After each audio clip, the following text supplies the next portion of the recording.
د نن ورځې تازه مهم او لنډ خبرونه له موږ سره په لنډو ټکو کې واورئ.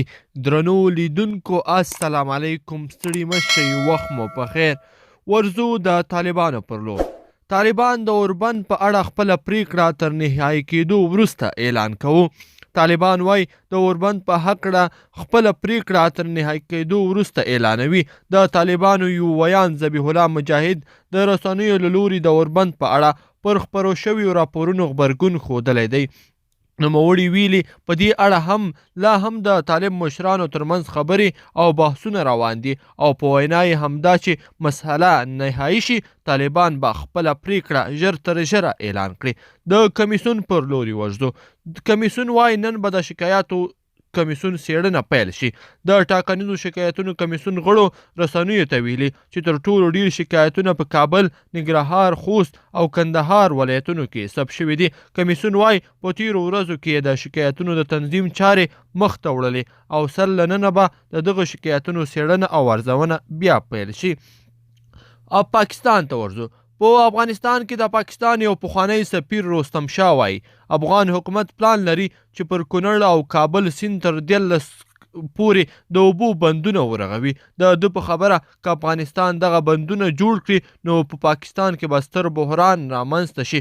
رستم شاه وایي په پاکستان کې اقلیم او ښاري ژوند د بدلون په حال کې دی او ډیری سیمې د خپلې اړتیا وړ اوبو له کابل سیند څخه تامینوي. هغه زیاتوي پاکستان ته پکار ده چې د هند په څیر له افغانستان سره هم د اوبو پر سر یو لړ هوکړو ته ځان ورسوي. کابل د پاکستان سفارت ته به ورشو. کابل کې نن رسما د پاکستان د ویزو د ورکړې بهیر پیل شو. په پلازمینه کابل ښار کې د پاکستان سفارت مسؤلینو افغان سوداګرو سره د ناستې پر مهال اعلان وکړ چې دوی به د اوږد ځنډ وروسته بیرته افغانانو ته د ویزې د ورکړې بهیر پیل کړي چې د دې پریکړې سره سم نن یاد سفارت افغانانو ته د ویزو ورکړه پیل کړه. د اعلان پرون د یوې ناستې پر مهال د پاکستان سفیر زاهد نصر الله خان وکړ. هغه وویل چې یو ځل بیا خوښ یم چې یکشنبه سهار په کابل کې افغانانو ته د ویزو د ویش بهیر پرته له نورو خنډونو څخه اعلانوو. پاکستان. په پاکستان کې یو پاکستانی ملا 100 ځله پر یو ماشوم جنسي تیری کړی دی.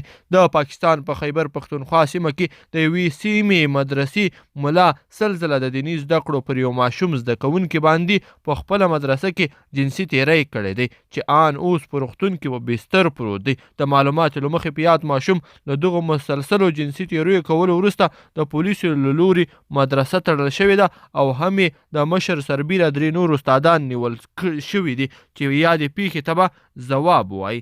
ګرانو لیدونکو په دې هیله چې د نن ورځې خبري ټولګه مو را سره تر پایه پورې کتلې وي. که چیرې مو خوښه شوې وي نو حتما یې در سره لایک کړئ او ملګرو سره یې ضروري شریکه کړئ. مننه.